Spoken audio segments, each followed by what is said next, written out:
What it mean? Yeah, what it mean?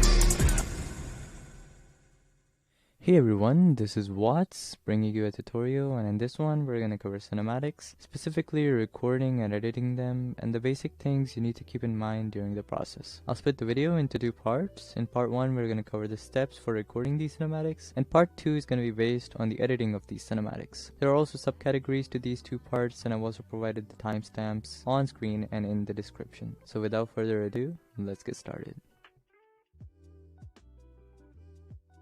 First of all, we will hop onto Fortnite and start a new Battle Lab match and decide where we want to spawn and what type of loot we want. So after you've started your game, make sure that all of your settings are set to epic, your motion blur is turned to off, VSync off. After that, you can choose whichever gun you want to use. I prefer the heavy sniper in the snipers because it has the best reload animation out of all of them. Now there are some cool character movements that you can do. For example, you can scope in and crouch. Another thing you can do is pull your weapon out while you're running. You can reload your gun, so just shoot it and reload.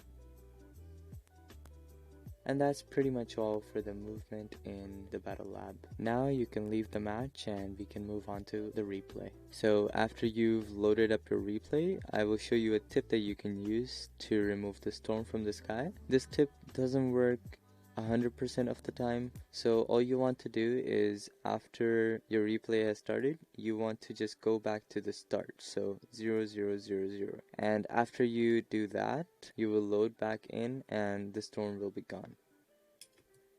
As you can see, the storm is gone. One thing you never want to do with this trick is that you never want to skip ahead in time, otherwise the storm will just come back. So we will fast forward. So after you're at the point where you want to start your cinematic, first of all, change your camera from third person to drone attach, and then open up your camera settings. Here we will keep auto exposure on and focal length somewhere up to 50 or 85, and we will keep our aperture around 1.4 or 1. We want to keep autofocus on, and that's pretty much it. So the first cinematic that we will be taking will be of the character crouch walking with his sniper. We will keep the camera movement very simple, nothing too special, just moving away from the character and trying to track it as much as we can with our camera.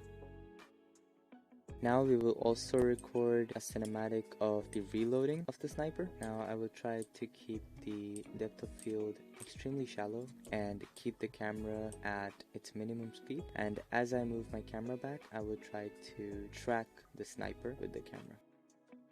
Another action that we will be recording is the weapon pullout. You can record this from any angle you want, whether it be the front, the side, or the back. I will be recording it from the front, and I will be doing just the basic camera movement with my camera moving away from the character. Now that's that for the character cinematics. Now we will focus on the environmental cinematics. So for the environmental ones, we need to have a subject. Now this subject can be anything. I will make it this house right here. Basically, I just want to move my camera in any direction and track this sign as best as I can. I will keep my camera speed 1 above the minimum. That does it for recording the cinematics. Now we will move on to editing them. Okay, so after you started After Effects and imported your cinematics, you want to cut out the extra pieces from those. Now you also want an audio. What it mean? Yeah. And place markers where you want to sync your cinematics. So I want to sync them on these two markers. First of all, I will explain the time remapping of these cinematics. So we want to import our first cinematic. Now we will press Ctrl-Alt-T on our keyboard, and we will bring this last keyframe to the second marker. Now we want to highlight these keyframes and press F9, and then open value graph, and then we need to make something like this. Now this kind of graph means that your footage will be fast at the start, slow in the middle, and fast at the end. Another type of graph you can use is this one. which will mean that your footage will be fast at the start and slow at the end. Now both of these graph types have their own place, but I will be using this one. So now I have imported all three of these cinematics and done time remapping on all three of them. One thing that you can use to reduce frame drops on these cinematics is going into these compositions and enabling frame blending. If you can't see this, just press F4 on your keyboard and these four options will show up, and you want to click the first one 2 times. So now we will be looking at the basic cropping of these cinematics. One thing that you can keep in mind while doing this is the rule of thirds. Of course, you don't have to use it. For example, for this kind of a cinematic, I would rather keep it centered than on one of the sides. You can find a rule of thirds overlay anywhere on the internet. Just put it on top and change this to multiply and change the transform to fit to composition. For this first cinematic, we will scale it up to 150 and move the character so his face is aligned with this point. You can animate this position and crop, and you can make it look a lot more dynamic and fluid. So I will reset these at the start and make it zoom in the middle. Go ahead and press F9 on these keyframes and replicate this kind of a graph.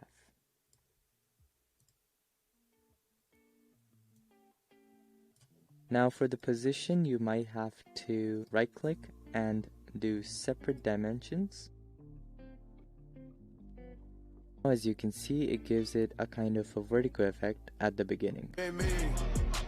Another thing that we can do with the pan and crop of this type of a cinematic is that we can bring up the position, scale, and rotation, and we can make it so that it's fast at the start and slow at the end. We will be making the scale 150, the rotation 0, and we will be getting it inside the frame so that his face is visible. Now we will be keyframing all of these, and at the end I will reset all of these and change the rotation to 7, and then maybe scale it up to 120 and move it down a little bit. Now we might run into an issue here, which is that the edges will be visible. For that, we can use an effect called motion tile. We can turn on mirror edges and change the values to 333. Highlight all these keyframes, press F9. Now we will make it slow at the end and fast at the start.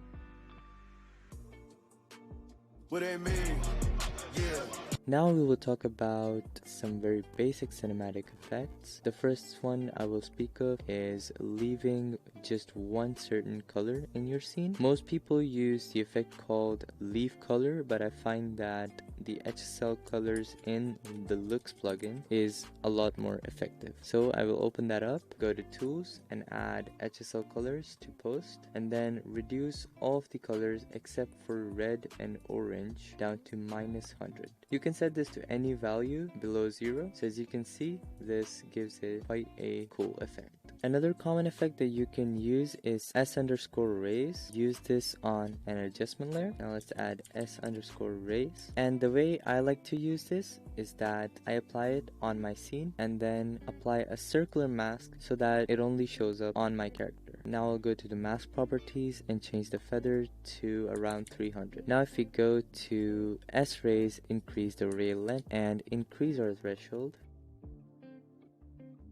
Now this might take a lot of adjusting. Now if you want, we can also change the ray color to something of a red orangish color. Now the effects that you use on your cinematic completely depend on you. You can play around with the effects and use whatever you want. Okay, so now I aligned all of these cinematics and I synced them up with the song. This at the moment is very choppy and not smooth at all. What it mean? Yeah. What it mean? Now we will use transitions to make this look a lot smoother. I will show you 2 different types of transitions that you can use. You can either use fade transitions on your cinematics, or you can use slide or zoom transitions. The transition between these first 2, we will keep it a fade transition. So I will overlap this a couple of frames over the previous cinematic. All we have to do is press T on our keyboard, keyframe the opacity from 0 to 100 as the previous cinematic ends. This is how it looks. Yeah. What it mean? Now for the next one, we're going to be using the slide transition. For the slide transition, you need to have motion tile on both of these cinematics. Now I'll be using an effect called transform. Now I'll just be keyframing the position, and at the end of it, taking it someplace on the right or left where the character is not too visible. So we'll move this to the left, just like that. You'll have to use either the speed graph or an extension called flow. Now I'll just be selecting one of my graphs from flow and using it here. This isn't complete without the slide from this cinematic as well, so we will apply transform to this as well, and we will add a keyframe somewhere over here and then move this to the right. Now it will feel a lot more smoother. We are done with the pan and crop of these cinematics. We will move on to the effects that we can apply to those transitions. First things first, you can use an adjustment layer. You can use BCC fast lens blur and set the value to somewhere around 7 and the gamma up to around 500. Now in some cases, if you go too high on the gamma, the blacks will start having these artifacts. So 500 is a very good value. Let's put a keyframe, go a couple of frames back and change this to 0 and cut this adjustment layer, and then also add a keyframe to around somewhere at the middle of the cinematic. Another thing you can add is exposure. Set this to 1, go a few frames back, 0, and then 0 at the end as well. Some other things that you can add to make the transitions flow well is optical compensation and temporal blur. You can add the optical compensation on the slide transitions, change it to reverse lens distortion, and change the field of view to somewhere around 100. This will give your transition a spherical feel. Now finally, something that you can use to make these look a lot more smoother is motion blur. You can enable motion blur on all of the cinematics. Now if you don't like the amount of your motion blur, you can go to composition settings, go to advanced, and you can change your shutter angle there. I like to keep it at 45 degrees. Now we can add an environmental cinematic to the mix. So basically what I'll do is that I'll replace the middle cinematic with an environmental. Now the first thing that you can do is going into this composition, going to track and stabilize and using warp stabilizer. Now I do record my cinematics with keyboard and mouse, so my cinematics are quite shaky, especially the environmental ones. So warp stabilizer comes a lot in handy. Now that we've stabilized the cinematic, we will do the time remapping. I like to keep the pan and crop of my environmental cinematics really simple. All I do is use scale and rotation. So I will go to the middle of the cinematic, keyframe the scale and the rotation, set the scale to 150 and the rotation to 7 or -7. Now I'll reset both of these at the beginning and at the end. Now we'll just use the speed graph. Now for the transition of these environmental cinematic, it's pretty much the same as the character cinematics. And then let's make another keyframe here and copy the data of the first keyframe over here. And now we can highlight all these, easy ease them, and make the graph something like this. We will also create a slide transition between these two.